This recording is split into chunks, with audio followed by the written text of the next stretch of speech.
चाहते हैं कि ये वीडियोस जो है डेली आप लोग तक पहुँचे, तो आप इस चैनल को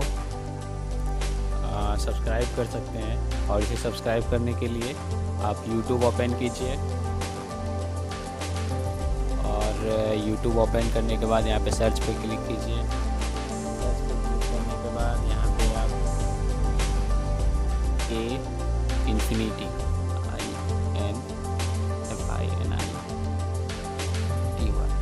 इन्फिनिटी स्पेस दीजिए,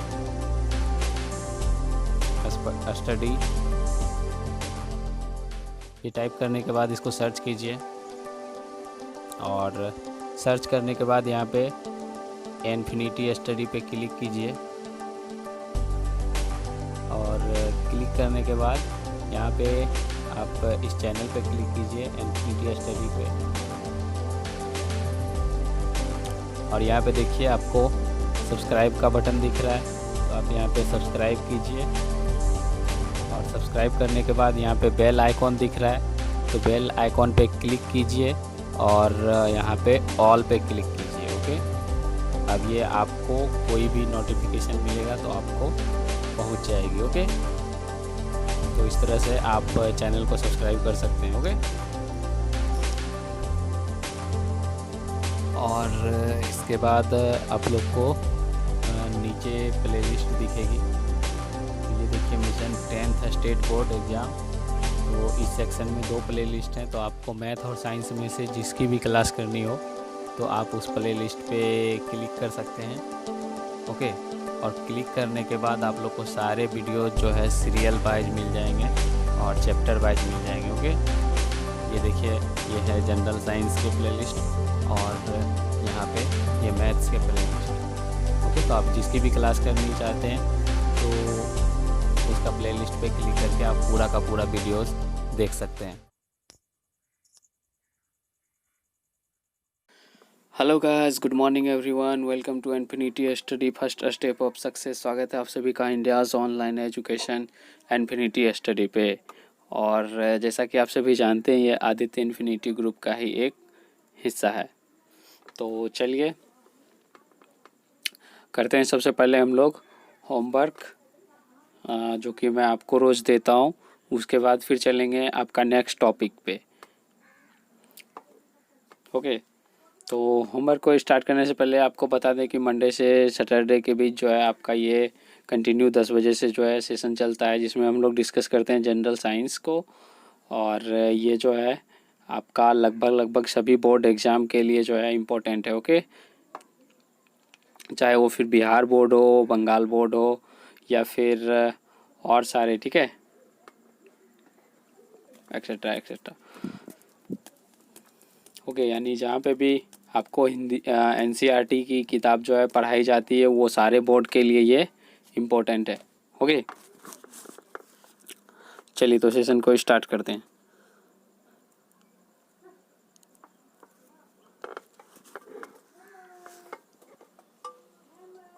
देखते हैं आज का होमवर्क।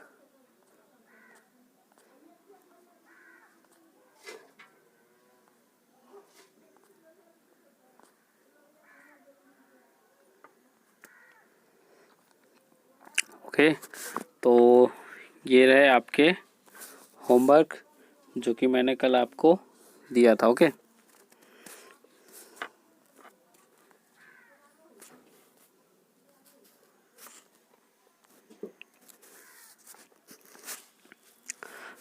लाइट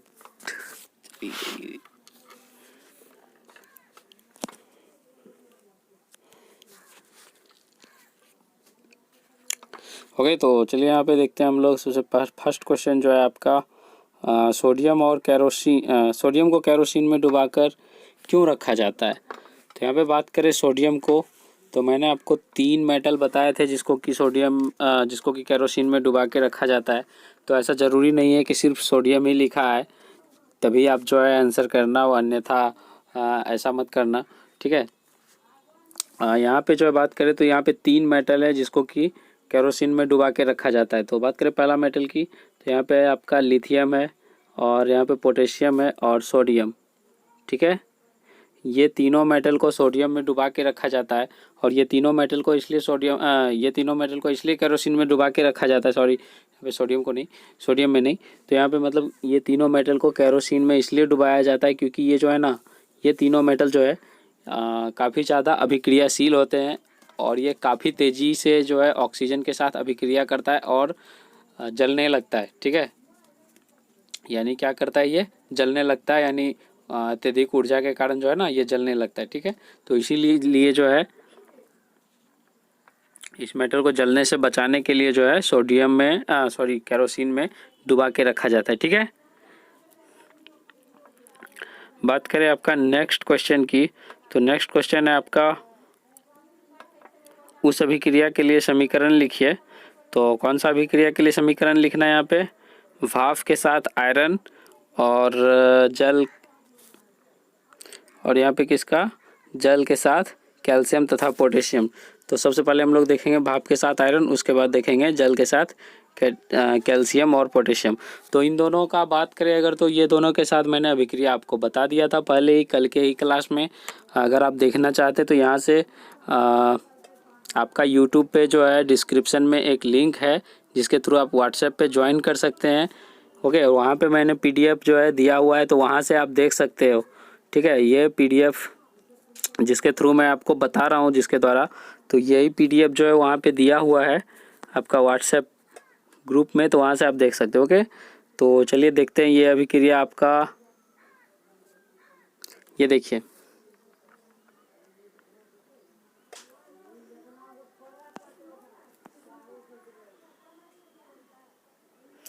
चलिए तो यहाँ पे हम बात करें, ये देखिए, चलिए मैं आपको थोड़ा सा जूम कर देता हूँ। ये देखिए, ये यहाँ पे आपका किसके साथ, आयरन के साथ, यानी आयरन के साथ था, तो ये नीचे वाला है।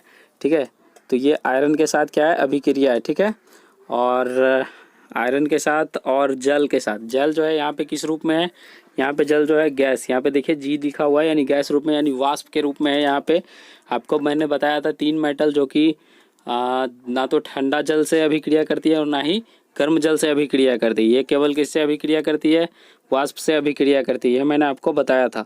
यहाँ पे जो आयरन किसके साथ अभिक्रिया करेगा, वाष्प के साथ अभिक्रिया करेगा, यानी यहाँ पे स्टीम। ठीक है, यहाँ पे जो H2 है वो किसको प्रदर्शित कर रहा है, स्टीम को। स्टीम का मतलब होता है भाप। ओके, उसके बाद फिर ये क्या बना रहा है, ये यहाँ पे बना रहा है फेरस ऑक्साइड बना रहा है, या सॉरी फेरस ऑक्साइड नहीं, ये फेरिक ऑक्साइड बना रहा है। ठीक है, और इसका एक जो है एक फॉर्मूला और होता है इसका, सॉरी एक फॉर्मूला नहीं, एक नाम होता है इसका, तो उसका नाम होता है मैग्नेटाइट। ठीक है, इसको मैग्नेटाइट भी बोला जाता है, तो इसको लेके कंफ्यूज मत होइएगा आप लोग। ओके, या फिर मैग्नेटाइट बोलिए या फिर आप फेरिक ऑक्साइड बोलिए। ठीक है, और उसके बाद में ये क्या देता है, H2 गैस देता है। ठीक है, तो ये रहा आपका आयरन के साथ और भाप के साथ वाला अभिक्रिया। ये आपका क्वेश्चन नंबर 2 का 1 का आंसर है। ठीक है, आप लोग इसका चाहे तो स्क्रीनशॉट ले लीजिए, या फिर आप चाहे तो व्हाट्सएप पे जो है वहाँ पे PDF जो दिया हुआ है तो वहाँ से आप देख सकते हैं। ठीक है, या तो स्क्रीनशॉट ले लीजिए या फिर आप वहाँ पे देख सकते हैं। ओके, दोनों में से कोई एक काम कर लीजिए। ठीक है, चलिए तो बात करें उसके बाद 2 का B का। ये देखिए, यहाँ पे आपका पोटेशियम के साथ दिया हुआ है, पोटेशियम और जल के साथ अभिक्रिया दिया हुआ है। ठीक है, और इसको मुझे समझाने की कोई ज़रूरत नहीं है क्योंकि मैं संतुलित करने के लिए सिखा चुका हूँ आपका पहला चैप्टर में ही, तो वहाँ जाके आप वीडियो को देख सकते हो कि किस तरह से समीकरण को संतुलित किया जाता है। बाकी अदरवाइज देखो, यहाँ पे मैं बता रहा हूँ, यहाँ पे ये पोटेशियम है और पोटेशियम जो है जल के साथ अभिक्रिया कर रहा है, और ये जल के साथ अभिक्रिया करने के बाद क्या बनाया, पोटेशियम हाइड्रोक्साइड बनाया है, और उसके बाद यहाँ पे हाइड्रोजन गैस और ऊर्जा। ठीक है, मैंने आपको बताया था कि ये पोटेशियम, सोडियम, ये जो होते हैं ये, और एक लिथियम भी होता है, तो ये तीनों जो होते हैं ना, ये काफ़ी ज़्यादा जो है मतलब हाईली रिएक्टेंट होते हैं। कहने का मतलब बहुत ज़्यादा अभिक्रियाशील होते हैं। ये जो है जल के साथ तेज़ी से अभिक्रिया करता है, जिसके फलस्वरूप क्या देता है ये हाइड्रोजन गैस के साथ साथ ऊर्जा भी देता है। ठीक है, तो ये सिर्फ पोटेशियम सोडियम के साथ होता है, और एक लिथियम भी है जो इसका यहाँ पे अभिक्रिया नहीं दिया हुआ, तो यहाँ पे पूछ भी नहीं रहा। आपका क्वेश्चन नंबर 2 में ये पूछा है आपका पोटेशियम के साथ। ठीक है, क्वेश्चन नंबर 2 नंबर का है ये, 2 का 2। ठीक है, 2 का 1 मैंने आपको आयरन के साथ वाला जो बताया था वो था, और 2 का 2 ये है। ठीक है, इसमें 2 अभिक्रिया था, एक पोटेशियम के साथ था और एक कैल्शियम के साथ था। ठीक है, बात करें यहाँ पे संतुलित तो किया हुआ है। ठीक है, संतुलित करने के लिए मैं यहाँ पे नहीं बता रहा हूँ। ओके, उसके बाद चलिए अब हम लोग क्वेश्चन नंबर 3 पे। ठीक है, चलिए ओके, तो हाँ, यहाँ पे क्वेश्चन नंबर 3 की बात करें तो क्वेश्चन नंबर 3 है आपका ABCD जो है 4 आपको मेटल लेना है, 4 धातु लेना है। ठीक है, कितना धातु लेना है? 4 धातु लेना है। कौन कौन सा? ABCD 4 धातु ले लीजिए। ठीक है, यहाँ पे कोई भी नहीं लेना है, मैं आपको बताऊंगा किस तरह से लेना है। उसके बाद क्या करना है, उसको जो है भिन्न भिन्न विलयन में डाला गया है, और इससे प्राप्त परिणाम को निम्न प्रकार से क्या करना है आपको, सारणीबद्ध किया गया है। ठीक है, यानी कि इसको जो है एक टेबल बनाना है, वो टेबल बनाया गया है, वहाँ पे आपको रखना है कि कौन सा A धातु है, कहाँ पे B धातु। ठीक है, तो देखिए, चलिए मैंने आपको कल एक चीज़ बताया था, ये जो है ये आपका क्वेश्चन इससे सॉल्व होने वाला है। ठीक है, मैंने आपको बताया था, ये देखिए आप लोग ये चार्ट देख रहे हैं। चलिए इसको थोड़ा सा छोटा कर देता हूँ ताकि आप लोग स्क्रीनशॉट आसानी से ले सको। ठीक है, और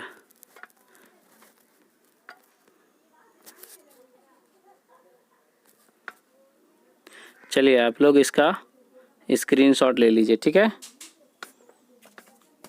ओके, उम्मीद है कि आप लोग ले लिए होंगे। ओके, चलिए तो यहाँ पे मैं बात करें यहाँ पे, तो ये देखिए 4 धातु है आपका, ABCD लेना है। तो इसमें क्या करना है, देखिए यहाँ पे ऊपर में देखिए, यहाँ देखिए क्या लिखा हुआ है, ये जो हरा कलर का यहाँ पे दिख रहा है, यहाँ देखिए क्या लिखा हुआ है। यहाँ आपका आयरन सल्फेट के साथ, किसके साथ? आयरन सल्फेट का विलयन है, उसमें आपको डुबाना है। तो उसमें आपको कौन सा धातु को डुबाया जाए जो कि कोई भी अभिक्रिया नहीं करेगा आयरन सल्फेट के विलयन से, लेकिन अगर वही धातु को कॉपर सल्फेट के विलयन में डुबाया जाए तो वो अभिक्रिया करेगा, यानी उसको विस्थापित कर देगा। ठीक है, तो हमको यही दोनों को सबसे पहले देखना है, तो हम लोग क्या करेंगे, ये दोनों को देखेंगे। ठीक है, तो अब हमको वैसा धातु खोजना होगा जो कि आयरन के साथ अभिक्रिया नहीं करे और कॉपर के साथ अभिक्रिया करे। तो चलिए देखते हैं यहाँ पे कौन सा हो सकता है वैसा धातु। ठीक है, चलिए तो यहाँ पे मैं बात करूँ अगर इस सारणी में, तो यहाँ देखिए, ये देखिए सबसे ज़्यादा क्रियाशील कौन सा है,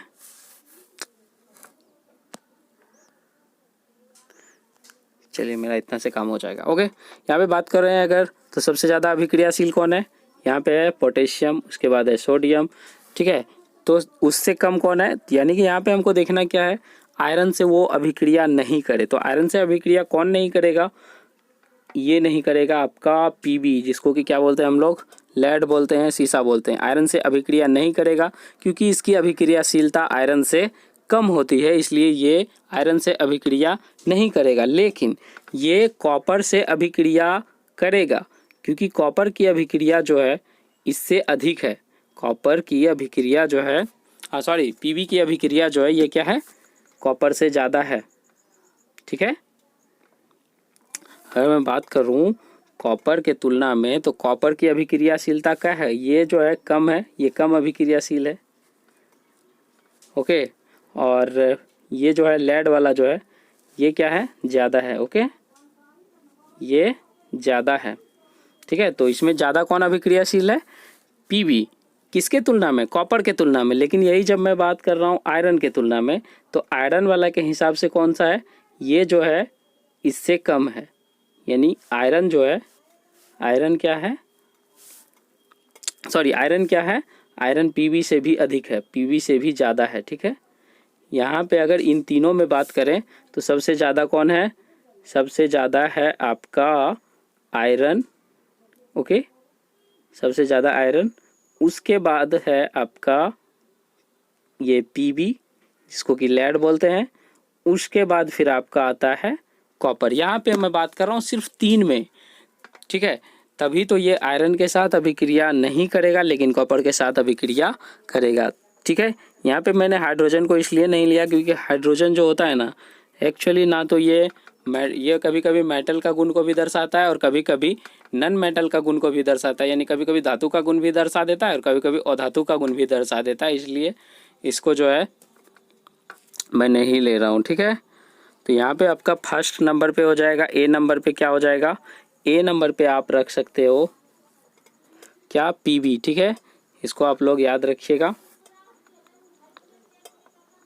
उसके बाद फिर बात करें दूसरा नंबर पे, तो दूसरा नंबर पे क्या हो जाएगा, दूसरा नंबर पे है आयरन को विस्थापित कर रहा है, मतलब आयरन के साथ अभिक्रिया कर रहा है, यानी निश्चित है कि तब तो फिर आयरन से ज़्यादा क्रियाशील होगा, लेकिन वो जिंक के साथ अभिक्रिया नहीं कर रहा है, यानी आयरन से अधिक क्रियाशील होना चाहिए और जिंक से कम होना चाहिए। ठीक है, तो यहाँ पे हम देखते हैं, चलिए यहाँ पे हम लोग देखते हैं। तो आयरन से अधिक कौन है, आयरन से वो अभिक्रिया कर रहा था, तो आयरन से अधिक क्रियाशील कौन है, जिंक है। ओके, और जिंक के साथ अभिक्रिया नहीं कर रहा था, तो जिंक के साथ अभिक्रिया कौन नहीं कर सकता है, यहाँ पे हम एल्युमिनियम तो ले नहीं सकते हैं। ठीक है, क्योंकि वो जो है जिंक से अभिक्रिया कर लेगा। ठीक है, अगर बात करें जिंक की तो एल्युमिनियम जो जिंक से अभिक्रिया कर लेगा, क्योंकि ये जो है जिंक, एल्युमिनियम की अभिक्रियाशीलता जिंक से अधिक है, तो इसलिए हम क्या करेंगे, यहाँ पे जिंक को ही रख लेंगे। ठीक है, यहाँ पे अगर मैं जिंक को ही रख लेता हूँ तो एक जिंक जो है दूसरे जिंक को विस्थापित नहीं कर सकता है, क्योंकि दोनों का पावर तो सेम है, ये भी Zn तो ये भी Zn। यहाँ पे क्या हो जाएगा आपका, यहाँ पे हो जाएगा आपका बी नंबर में Zn हो जाएगा। ठीक है,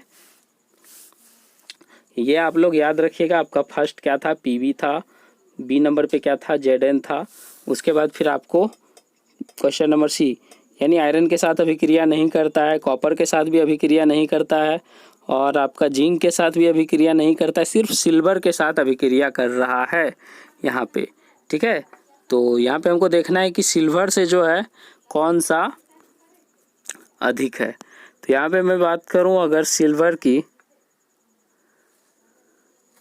तो यहाँ पे कौन सा हो जाएगा, Hg, क्योंकि ये जो है कॉपर से भी अभिक्रिया नहीं कर रहा है, क्योंकि कॉपर से भी इसकी अभिक्रियाशीलता जो है कम है। उसके बाद फिर जिंक से भी कम है और आपका लेड से भी कम है। ठीक है, ये इसकी अभिक्रियाशीलता आयरन से भी कम है, जिंक से भी कम है और कॉपर से भी कम है। ठीक है, तो यहाँ पे बात करें हम तो Hg। ठीक है, तो यहाँ पे आप क्या लिख सकते हैं, Hg लिख सकते हैं। ठीक है, सी नंबर पे। और उसके बाद डी नंबर पे बात करते हैं, डी नंबर पे तो ये क्या कह रहा है, ये आपका आयरन से भी नहीं, कॉपर से भी नहीं, जिंक से भी नहीं और यहाँ पे सिल्वर से भी नहीं। तो यहाँ पे एक ही कंडीशन है, सबसे अभिक्रियाशीलता के आधार पर सबसे कम कौन रिएक्शन करता है। यहाँ पे आपका चार्ट के अकॉर्डिंग मैं बता रहा हूँ, तो चार्ट के अकॉर्डिंग आपका यहाँ पे कौन सा दिया हुआ है, सोना दिया हुआ है, यानी AU। ओके, चलिए तो अब आप लोग आसानी से नाम लिख सकते हैं। फर्स्ट पे आपका था क्या, पहला पे आपका था Pb, दूसरा पे था आपका बी नंबर पे जिंक और ये Zn है। ओके, तीसरा पे था आपका Hg, तीसरा पे क्या था, Hg और चौथा पे आपका AU यानी कि सोना। ठीक है, तो ये चारों तो हो गया आपका। उसके बाद आपका फर्स्ट क्वेश्चन कर रहा है कि सबसे अधिक अभिक्रियाशील धातु कौन सी है। तो मतलब इसी में से कह रहा है आपको सबसे अधिक अभिक्रियाशील का बात करेगा तो पोटेशियम हो जाएगा, लेकिन यहाँ पे कह रहा है जो आपने लिखा है उसमें से, तो इसमें से सबसे ज़्यादा अभिक्रियाशील कौन सा है, सबसे ज़्यादा अभिक्रियाशील आपका जिंक है। तो आपका यहाँ पे क्वेश्चन नंबर 1 का आंसर क्या हो जाएगा, जिंक। Okay, Zn। उसके बाद फिर आपका क्वेश्चन नंबर 2 की बात करें तो ये कह रहा है धातु बी को कॉपर सल्फेट, ठीक है, कॉपर सल्फेट के विलयन के साथ क्या करना है, डालना है उसी में। तो ये क्या होगा, तो जब हम जो बी में कौन सा है, धातु बी में जिंक है, और जब जिंक को, यहाँ देखिए, जब जिंक को किसके साथ डालना है, कॉपर सल्फेट के विलयन CuSO4, इसके साथ जब डालेंगे तो ये क्या करेगा, ZnSO4 बना लेगा और कॉपर को विस्थापित कर देगा, कॉपर को भगा देगा। ठीक है, यहाँ पे हम लोग जो है झगड़ा करवा रहे हैं ना, तो ये क्या करेगा, इसको बोलेगा चलो हटो भागो यहाँ से, ये जो है क्या करेगा, इसको भगाएगा और ये बेचारा फिर क्या होगा, अकेले बच जाएगा। ठीक है, ओके, क्योंकि पता है कोई दूसरा आ जाता है तो फिर एक को तो भागना ही है ना, जो इसमें से अधिक शक्तिशाली होगा वो तो भगाएगा ही उसको। तो यहाँ पे क्या हो जाएगा, ZnSO4 हो जाएगा आपका, और कॉपर यहाँ अकेले बच जाएगा। ठीक है, ये मैंने आपको रिएक्शन भी बता दिया। उसके बाद फिर आपका क्वेश्चन नंबर 3 में, क्वेश्चन नंबर 2 का तो आंसर यहाँ पे आपको मिल गया। क्वेश्चन नंबर 3 की बात करें, क्वेश्चन नंबर 3 पे ये कह रहा है आपको अभिक्रियाशीलता के आधार पर घटते क्रम में। सबसे पहले समझिए, घटते क्रम आप लोग जानते होंगे, घटते क्रम में सबसे ज़्यादा जो होता है वो क्या करना है, यहाँ पे सबसे ज़्यादा जो होगा वो सबसे ज़्यादा, फिर उससे कम, फिर उससे भी कम और फिर सबसे कम। ठीक है, तो इस तरह से बनता है घटते क्रम। तो यहाँ पे हम लोग देख रहे हैं सबसे ज़्यादा अभिक्रियाशीलता किसकी है, सबसे ज़्यादा अभिक्रियाशीलता कौन सा है, जिंक का। क्वेश्चन नंबर 3 का आंसर मैं आपको बता रहा हूँ, सबसे ज़्यादा अभिक्रियाशीलता कौन है, जिंक है। उसके बाद कौन है, उसके बाद है आपका Pb, उसके बाद है आपका Hg, Ag तो चांदी का होता है, Hg आपका पारा होता है। ठीक है, जिसको मरकरी बोलते हैं। ठीक है, उसके बाद फिर है आपका Au। ठीक है, Au किसको बोलते हैं, सोना को। ठीक है, तो ये मैंने आपको किस में लिख दिया, ये मैंने आपको घटते क्रम में लिख दिया, क्योंकि इसकी अभिक्रियाशीलता सबसे ज़्यादा है, फिर इसके बाद इसकी, फिर इसके बाद इसकी, और फिर इसके बाद आपका सबसे लास्ट में सोना का। ये जो है इसीलिए इससे आपका एक और क्वेश्चन सॉल्व हो जाएगा। ठीक है, इससे एक और आपका क्वेश्चन ये सॉल्व हो जाएगा कि कभी कभी जो है ना, अच्छा ठीक है, ये हट गया आपका, इसका स्क्रीनशॉट आप लोग ले लीजिएगा। ठीक है, वीडियो को पीछे करके थोड़ा सा इसको रोक के, ठीक है, इसको पॉज कर दीजिएगा, यानी रोकिएगा, और उसके बाद आप स्क्रीनशॉट ले लीजिएगा, आपका सारा का सारा आंसर मिल जाएगा। ओके, और यहाँ तक हो गया। इसके साथ ही आपका एक और क्वेश्चन सॉल्व हो जाएगा यहाँ पे, कि क्वेश्चन आपसे ये पूछता है कि सोना जो है ना, मतलब सोना का ही आभूषण क्यों बनाया जाता है, चांदी, सोना, प्लेटिनम, इन सारा चीज़ का आभूषण क्यों बनाया जाता है, तांबा का आभूषण क्यों नहीं बनाया जाता है। तो देखिए, दरअसल बात कुछ ये है कि सोना, सोना, चांदी और प्लेटिनम, इसकी अभिक्रियाशीलता जो होती है ना वो बहुत कम होती है, और ये जो है ना आसानी से अभिक्रिया नहीं करते हैं। ठीक है, और इसके चलते जो है ना ये मतलब बहुत धीरे धीरे काला पड़ता है। ठीक है, ये क्या होता है, बहुत धीरे धीरे काला पड़ता है। ठीक ना, यानी बहुत काला जो है ये, मतलब काफ़ी ज़्यादा गंदे आपको नहीं दिखेंगे। ठीक है, गोल्ड, प्लेटिनम की अभिक्रियाशीलता तो और कम होती है। ठीक है, और इसी वजह से जो जितना कम अभिक्रियाशील है मेटल का मैं बात कर रहा हूँ, उसकी कॉस्ट उतनी ज़्यादा होती है। ठीक है, प्लेटिनम का मैं बात करूँ तो ये गोल्ड से भी ज़्यादा महंगा होता है। ठीक है, ओके। उसके बाद मैं बात करूँ क्वेश्चन नंबर 4 का, तो क्वेश्चन नंबर 4 यहाँ पे है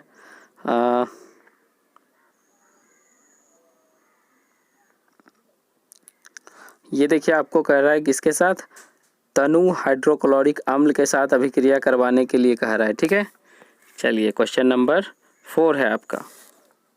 ओके, अभिक्रियाशील धातु को तनु HCl के साथ क्या करवाना है, अभिक्रिया करवानी, उसी में क्या करना है, डालना है। एक मिनट, आपका यहाँ पे क्या है, क्वेश्चन नंबर 4 है, तो क्वेश्चन नंबर 4 किस में कह रहा है, आपका हाइड्रोक्लोरिक अम्ल में डालने के लिए कह रहा है। ठीक है, तो हाइड्रोक्लोरिक अम्ल किसको बोलते हैं, HCl को। ओके, जब इसमें कोई भी अभिक्रियाशील धातु को हाइड्रोक्लोरिक अम्ल में डाला जाएगा तो कौन सा गैस देगा, सिंपल सा इसका आंसर है, मैंने आपको बताया था इसका आंसर सिंपल सा कौन सा है, ये H2 गैस देता है आपको, ये आपको मालूम है। उसके बाद फिर मैं बात करूं आयरन के साथ तनु H2SO4 की रासायनिक अभिक्रिया लिखे। चलिए मैं आपको अभिक्रिया यहाँ पे लिख के बताता हूँ आयरन के साथ। ओके, तो आयरन के साथ यहाँ पे लिखिए, आयरन का फॉर्मूला Fe प्लस यहाँ पे लिखिए सल्फ्यूरिक अम्ल का फॉर्मूला H2SO4 यानी सल्फ्यूरिक एसिड का। उसके बाद फिर ये आपको बनाता है FeSO4, जिसको कि हम लोग क्या बोलते हैं, फेरस सल्फेट बोलते हैं। फेरिक सल्फेट इसको नहीं बोलते हैं, ठीक है, फेरस सल्फेट बोलते हैं। फेरिक सल्फेट होता है Fe3 होता है SO4 का होल 2, ठीक है। अब यहाँ पे प्लस में दीजिए, क्या बच गया, H2। मैंने आपको बताया था कि कोई भी अम्ल के साथ अभिक्रिया करेगी तो सामान्यतः H2 गैस देता है, ठीक है, ये आपको याद रखना होगा, ठीक है। और कौन सा अम्ल जो है वो H2 गैस नहीं देगा, तो आपको याद रखना है HNO3, जो कि सामान्यतः H2 गैस नहीं देता है, ठीक है, वो क्या देता है, जल देता है, ठीक है। चलिए, तो यहाँ पे बात कर रहे हैं समीकरण संतुलित है या नहीं, इसको देख लेते हैं हम लोग। यहाँ पे देख लेते हैं सबसे पहले आयरन को, चलिए आयरन को नहीं, सबसे पहले हाइड्रोजन देख लेते हैं। तो हाइड्रोजन यहाँ पे 2 है, तो यहाँ पे भी 2 है, कोई दिक्कत वाली बात नहीं, ठीक है। उसके बाद सल्फर यहाँ पे 1 है, सल्फर यहाँ पे भी 1 है, कोई दिक्कत नहीं। O4 है, तो यहाँ पे भी O4 है, कोई दिक्कत नहीं। आयरन यहाँ पे 1 है, तो यहाँ पे भी आयरन 1 है, ठीक है, यानी समीकरण संतुलित है, कोई दिक्कत वाली बात नहीं, ठीक है। उसके बाद फिर यहाँ पे है जिंक को आयरन सल्फेट के विलयन में डालने से क्या होता है, ठीक है, इसका समीकरण लिखिए। अब यहाँ पे किसका कह रहा है, जिंक को, तो चलिए सबसे पहले जिंक लीजिए, जिंक हो गया, इसको कहाँ डालना है, आयरन सल्फेट, तो आयरन सल्फेट लिखिए FeSO4, आयरन सल्फेट हो गया। हाँ, याद रखिए यहाँ पे आयरन 2 है, तो यहाँ पे SO4 पे कितना होता है, -2 चार्ज होता है, Fe पे +2 चार्ज होता है यहाँ पे, इसलिए कोई दिक्कत वाली बात नहीं है, आराम से बन गया। अब यहाँ पे इसके बाद जो है आपको क्या करना है, ये क्या करेगा, आपको पता है कि जिंक जो होता है आयरन से अधिक अभिक्रियाशील होता है, इसलिए क्या करेगा, ये आयरन को बोलेगा चलो भागो अब तुम, ठीक है, तो आयरन को भगाएगा यहाँ से, और ये क्या करेगा, खुद यहाँ पे आके बैठ जाएगा, ठीक है, यानी ये क्या करेगा, जिंक सल्फेट हो गया, ये अपने तरफ SO4 को बुला लेगा और Fe को अकेले छोड़ देगा, ठीक है। यहाँ पे सारा का सारा बैलेंस्ड है, कोई दिक्कत नहीं है, ठीक है। ठीक है, चलिए, तो इसका स्क्रीनशॉट आप लोग ले लीजिएगा, ओके। मैंने फिर जो है पहले वाली गलती को दोहरा दिया है, तुरंत में मैंने काट दिया इसको, ठीक है। चलिए, क्योंकि वीडियो जो है थोड़ा सा काफ़ी क्लास जो है आपका लंबा हो रहा है, ओके।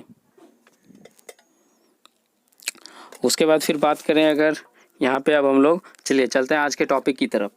तो आज आपका क्वेश्चन आंसर जो था वो थोड़ा सा काफ़ी ज़्यादा लंबा हो गया, तो आज का क्वेश्चन आंसर आज का टॉपिक की तरफ चलते हैं। तो आज का टॉपिक है आपका धातु एवं अधातु कैसे अभिक्रिया करती है, ठीक है, यानी धातु और अधातु जो ये एक दूसरे से कैसे अभिक्रिया करते हैं और मिल के जो है क्या बनाते हैं, एक यौगिक बनाते हैं, ठीक है। वो चाहे लवण हो या कुछ भी हो, ठीक है, लवण हो, अम्ल हो, कुछ भी हो, तो वो क्या करते हैं, उसको हम लोग देखेंगे कि वो आखिर बनते कैसे हैं, ठीक है। तो चलिए, उसको देखने से पहले हम लोग देखते हैं यहाँ पे, उसको देखने से पहले जो है ना, सबसे पहले आप लोग ये जानिए कि किस पे कितना प्लस चार्ज होता है, किस पे कितना माइनस चार्ज होता है, कौन सा धनायन यौगिक है, कौन सा ऋणायन यौगिक है। तो इसके बारे में मैंने संडे को एक वीडियोस बनाए थे, पिछले संडे को, तो उसको आप लोग पिछले संडे को नहीं,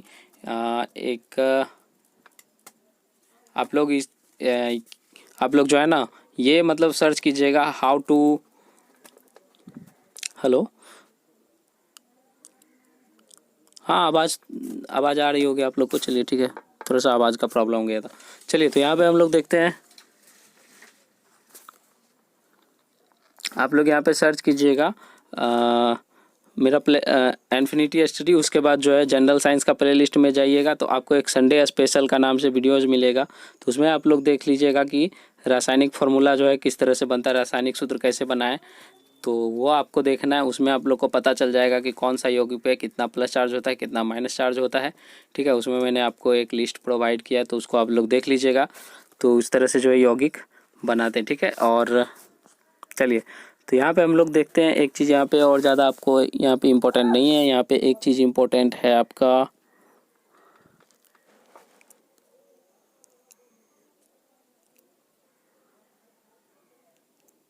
हाँ, यहाँ पे इलेक्ट्रॉन की संख्या जानना आप लोग को इम्पोर्टेंट है, तो वो आप लोग देख लीजिए। जैसे कि यहाँ पे बात करें इलेक्ट्रॉनिक विन्यास इसको बोलते हैं, ठीक ठीक है। और इसको हम लोग जानेंगे किसमें, KLMN। तो सबसे पहले KLMN के बारे में जान लीजिए कि KLMN होता क्या है।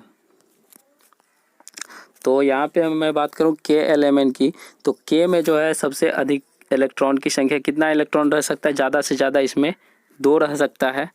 ओके। और L में कितना रह सकता है, L में ज़्यादा से ज़्यादा 8 रह सकता है। और M में ज़्यादा से ज़्यादा 18 रह सकता है। और N में ज़्यादा से ज़्यादा 32 रह सकता है। तो सबसे पहले इसको आप लोग जान लीजिए, ठीक है। आपको पता है K में 2, L में 8, M में 18 और N में 32, ठीक है।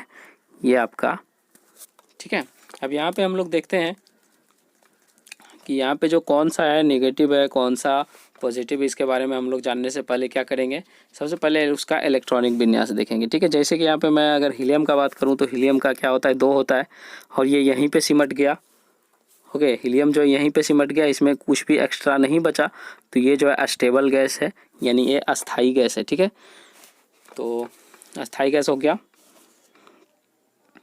उसके बाद नियॉन का बात करें तो नियॉन भी उसी तरह का है, यहाँ पे 2 है, यहाँ पे 8 है, उसी तरह से ये सिमट गया, ठीक है। तो यहाँ पे ये कोई दिक्कत नहीं है। उसके बाद फिर आपका स्टेबल गैस एक आर्गन है। ओके, तो ये जो है 2 आया, 8 आया, फिर 18 यहाँ होना था लेकिन 8 में ही सिमट गया, ठीक है। मैंने अधिकतम का बात किया है 18 यहाँ पे, तो 8 भी अगर होता है तो कोई दिक्कत नहीं है, ठीक है। ये स्टेबल है। ओके, उसके बाद अगर धातु की बात करें, इसको क्या बोला जाता है, उत्कृष्ट गैस बोला जाता है, ठीक है, या फिर अक्रिय गैस बोला जाता है, ठीक है, यानी अनस्टेबल गैस भी बोला जाता है इसको, और अनएक्टिव गैस भी बोला जाता है। तो आप लोग अपना उसके अकॉर्डिंग समझ लीजिएगा, ठीक है। हिंदी वाले हिंदी के अकॉर्डिंग, इंग्लिश वाले इंग्लिश के अकॉर्डिंग। चलिए धातु की बात करें तो यहाँ पे धातु हो गया आपका सोडियम। तो सोडियम का यहाँ हम लोग देखें तो ये क्या होता है, सोडियम का परमाणु संख्या कितना होता है, 11 होता है। 11 का बात करें तो यहाँ पे 2 यहाँ है, 2 8, 2 8 कितना होता है, 10, 10 एक यहाँ पे 11, यानी ये चल गया कि इसमें ये हो गया K, ये हो गया L और ये हो गया M, यानी ये चला गया M में। और यहाँ पे एक इलेक्ट्रॉन जो है इसका प्लस चार्ज होता है, ठीक है। और यहाँ पे जो है बात करें हम मैग्नीशियम की, तो मैग्नीशियम का 2 प्लस चार्ज होता है, एल्युमिनियम का 3 प्लस चार्ज होता है। उसी तरह से यहाँ पे किसका, पोटेशियम का बात करें तो पोटेशियम का कितना होता है, पोटेशियम का परमाणु संख्या आपका होता है कितना, 19। और ये किसके अनुसार बनता है, ये आर्गन के अकॉर्डिंग बनता है। आर्गन आपका स्टेबल गैस है, यहाँ पे एक्स्ट्रा कितना बच रहा है, 1 बच रहा है, तो इसलिए इसके ऊपर जो होता है 1 प्लस चार्ज होता है। कैल्शियम का होता है आपका 20, और 20 जो है आर्गन के अनुसार बनेगा, और ये जो है इस पर कितना प्लस चार्ज, यानी +2 चार्ज होता है, ठीक है। कितना, +2 होता है, ठीक है।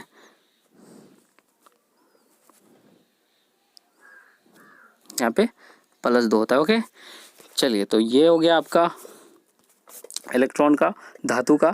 उसके बाद अधातु की बात करें, और ये देखिए अधातु जो होता है इसमें माइनस चार्ज ज़्यादातर पाया जाता है। जैसे कि नाइट्रोजन का बात करें तो इसमें तो चलिए इसमें क्या होता है, इसमें आपका प्लस चार्ज होता है, सॉरी इसमें आपका माइनस चार्ज। उसके बाद फिर इसमें ऑक्सीजन पे भी कितना, -2 होता है। ओके, इसमें -2 और इसमें -3, ठीक है। नाइट्रोजन का बात करें तो इसमें -3 होता है। ओके, और इसका बात करें तो इसमें देखो कितना कम है, 1 कम है, यानी इस पे -1 होता है। फ्लोरीन का है, और उसके बाद फास्फोरस का, तो फास्फोरस का कितना होता है, 3 भी होता है और 5 भी होता है, ठीक है। ये मैंने आपको उस पिछले वाले वीडियोज़ में बताया हुआ, तो वहाँ पे आप आसानी से देख सकते हैं, ठीक है। सबका मैंने अलग से लिख के एक चार्ट बना के आपको दिया हुआ है, ठीक है। चलिए अब यहाँ पे हम लोग जानेंगे कि ये जो है यौगिक बनते कैसे हैं, ठीक है। तो मैंने यौगिक बनाने के लिए भी आपको वहाँ पे बताया हुआ है पहले से ही, तो उसको देखते हैं, फिर भी थोड़ा सा देख लेते हैं। चलिए, ये आपका टॉपिक में दिया हुआ तो इसको कर लेते हैं। चलिए, जैसे कि यहाँ पे मान के चलिए मैंने NaCl लिया, ठीक है। Na पे 1 प्लस चार्ज होता है, Cl पे 1 माइनस चार्ज होता है। तो मैंने आपको बताया था कि इधर वाला इधर आता है, इधर वाला इधर आता है, ठीक है। तो यहाँ पे भी इसका 1 होता है, तो यहाँ पे 1, और यहाँ पे भी एक है तो यहाँ पे भी एक, तो कोई दिक्कत नहीं है, दोनों का एक है तो बराबर हो जाएगा, यहाँ पे सीधा सीधा NaCl बन जाएगा। ठीक है, इसको अगर इलेक्ट्रॉन की बात करें तो ये देखिए आपका इलेक्ट्रॉन जो है यहाँ पे इसका एक है, इसका भी एक है, ये जो है क्या करता है, इलेक्ट्रॉन का साझा करता है आपस में, और एक अस्टेबल यौगिक क्या बनाता है, NaCl बनाता है। ठीक है, उसी तरह बात करें अगर Mg, ठीक है, Mg का जो मैंने बताया था आपको +2 चार्ज होता है, यहाँ पे आपका देखिए 2 इलेक्ट्रॉन जो है यहाँ पे -2, लेकिन ये आपका Mg पे +2 चार्ज है। ठीक है, उसके बाद ये क्या करता है, 2 इलेक्ट्रॉन का दान करेगा, यानी इलेक्ट्रॉन जो है क्या करेगा, ये त्याग देगा 2 इलेक्ट्रॉन, और किसको देगा, ये आपका विद्युत ऋणात्मक तत्व को देगा, यानी इलेक्ट्रोनेगेटिविटी वाला को देगा। तो इलेक्ट्रोनेगेटिविटी का यहाँ पे क्या दिया हुआ है आप लोग का, पहले से दिया हुआ है क्लोरीन, तो यहाँ पे क्या करेगा, एक क्लोरीन का एक होता है, तो यहाँ पे कितना क्लोरीन चाहिए, 2 क्लोरीन चाहिए। मैंने आपको बताया था फॉर्मूला बनाने के लिए शॉर्टकट में, Mg ओके 2+, यहाँ पे Cl -1, इतना तो आप जानते हैं। ठीक है, तो मैंने आपको बताया था इस तरह से, यहाँ पे क्या हो जाएगा, ये वाला जो है यहाँ 1 चला आएगा, यहाँ पे क्या चला आएगा, 2 चला आएगा। फॉर्मूला की बात करें तो क्या हो जाएगा, MgCl2। ठीक है, ओके, तो इस तरह से आप आसानी से यौगिक बना सकते हैं। ओके, हाँ, उसके बाद बात करते हैं यहाँ पे कि एक आपका क्वेश्चन पूछा जाता है कि आयनिक यौगिक किसको बोलते हैं। तो धातु कहाँ चल गया, हाँ यहाँ पे चलिए, धातु से और धातु में इलेक्ट्रॉन के स्थानांतरण से बने यौगिक को क्या बोलते हैं, आयनिक यौगिक बोलते हैं। इसको आप लोग नोट कर लीजिएगा। ओके, क्योंकि ये पूछा जाता है एग्जाम में आपको कि आयनिक यौगिक क्या है, इंग्लिश वालों के लिए आयनिक कंपाउंड पूछा जाता है, व्हाट इज आयनिक कंपाउंड, तो आप लोग उस अकॉर्डिंग से अपना नोट्स बना लीजिएगा। ओके, उसके बाद बात करें आयनिक यौगिक के प्रॉपर्टीज़ की, तो आयनिक यौगिक का प्रॉपर्टीज़ मैं आपको सिंपल में बता रहा हूँ, यहाँ पे तो बहुत सारा लिखा हुआ है, तो उतना ज़्यादा लर्न करने की कोई ज़रूरत नहीं है। ठीक है, चलिए मैं आपको यहाँ पे बता दे रहा हूँ, आप लोग नोट करते जाइएगा। ठीक है,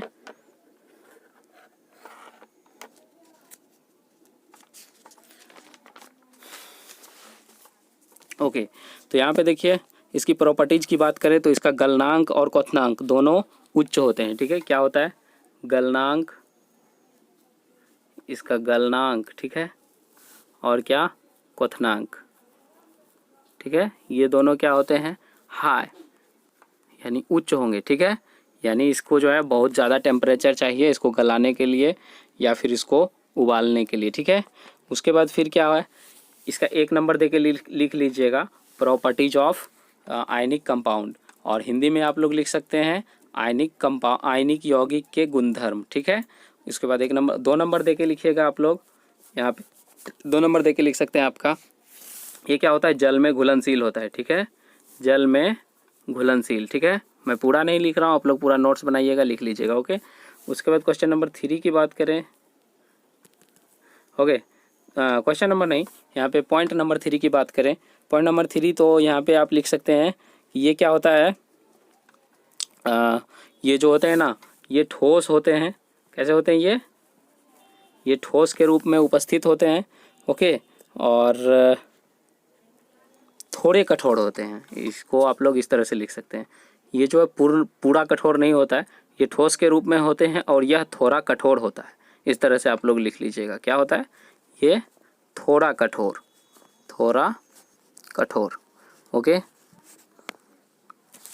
क्वेश्चन नंबर पॉइंट नंबर 4 की बात करें अगर, तो पॉइंट नंबर 4 में आप लोग लिख लीजिएगा कि ये क्या होते हैं, पेट्रोल, ये जो है पेट्रोल और केरोसिन। ठीक है, पेट्रोल और केरोसिन में अघुलनशील होते हैं, यानी नहीं घुलते हैं। ठीक है, पेट्रोल और केरोसिन में नहीं घुलते हैं। ठीक है, पेट्रोल और केरोसिन में नहीं घुलते हैं। ठीक है, ओके,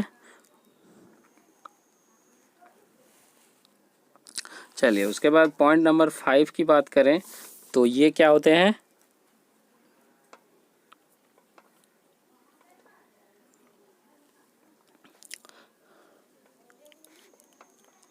ये देखिए एक चीज़ और इसमें नोट कर लीजिए, आयनिक यौगिक जो है जब ठोस के रूप में होंगे, ठीक है, यानी जब इसको जल में नहीं घुलाएंगे तो ये क्या होंगे, विद्युत के कुचालक होंगे, यानी इसमें करंट पास नहीं करेगा। ठोस जब ये रहेगा ना, कैसा, ठोस, जब ये ठोस रूप में रहेगा तो कैसा रहेगा, कुचालक रहेगा। कैसा, कुचालक। इसको आप लोग लिख लीजिएगा कि जब यह ठोस रूप में होंगे तो ये विद्युत का कुचालक होंगे।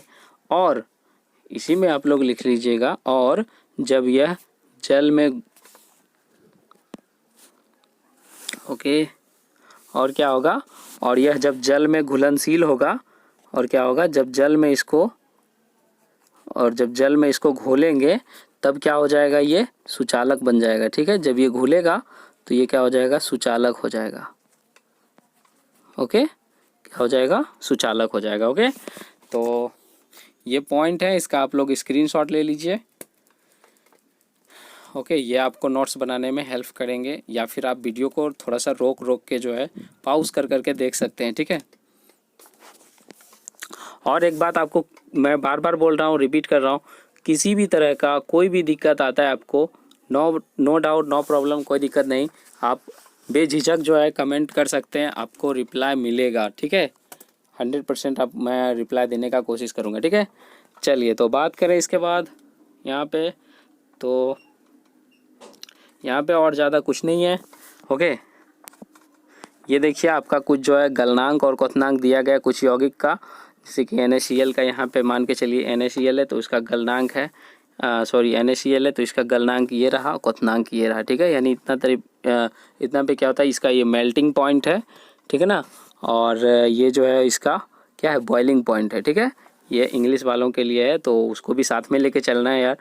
ठीक है, तो ये आपका क्या है, मेल्टिंग पॉइंट है, क्योंकि बहुत सारे जो है इसमें इंग्लिश वाले जो हैं वो भी देख रहे हैं। ठीक है, तो ये आपका मेल्टिंग पॉइंट और ये आपका क्या है, बॉइलिंग पॉइंट। ओके, बाकी हिंदी में तो आप लोग के लिए लिखा हुआ है ही पहले से, तो टेंशन लेने की कोई ज़रूरत नहीं है। यहाँ पे लिथियम क्लोराइड का है, ये क्या है आपका कैल्शियम क्लोराइड, यहाँ पे है आपका कैल्शियम ऑक्साइड, और ये है आपका मैग्नीशियम क्लोराइड है। ये सारा यौगिक का गलनांक और क्वथनांक है, हो सके तो आप लोग इसको याद कर लीजिए। ठीक है, ओके, चलिए तो ये देख रहे हैं आपका कितना जो है एक हाईएस्ट है, इसमें से सबसे ज़्यादा हाईएस्ट किसका है, कैल्शियम ऑक्साइड का। मैं इसके अकॉर्डिंग बात कर रहा हूँ, सबसे ज़्यादा तो आपका होता है डायमंड का। ठीक है, सबसे ज़्यादा हीरा का होता है गलनांक और क्वथनांक, ये मैंने आपको बताया था पिछले क्लास में। ओके, तो यहाँ पे इसके अलावा और ज़्यादा कुछ नहीं है। ठीक है, ये थे आपके कुछ प्रॉपर्टी जिसको मैंने लिखा ही दिया है। अब यहाँ पे ये है आपका कल के होमवर्क, इसको मैं कल डिस्कस करूँगा। ओके, उम्मीद करता हूँ कि आप लोग जो है रोज़ जो है होमवर्क करते होंगे। ठीक है, और इसको भी करने का कोशिश कीजिएगा। चलिए, तो इसके साथ ही जो है ये क्लास का टाइम जो है काफ़ी एक्स्ट्रा हो गया, तो चलिए इसके साथ ही जो है मैं आपसे विदा लेता हूँ। फिर कल मिलता हूँ आपको इसी टाइम पे, कितना बजे, 10 बजे, कितना बजे, कल फिर मैं आपसे मिलूँगा कितना बजे, 10 बजे मिलूँगा। ओके, और नेक्स्ट क्लास के साथ मिलूँगा। ओके, नेक्स्ट में हम लोग इसको करेंगे कल। ओके, तो तब तक जो है आप लोग, और अगर आप इस चैनल पे नए हैं तो चैनल को सब्सक्राइब करें, एक दूसरे के साथ शेयर करें, जिससे कि और सारे स्टूडेंट एग्ज़ाम्स की प्रिपरेशन अच्छी तरीके से कर सके। तब तक के लिए जय Hind, bye, have a nice day.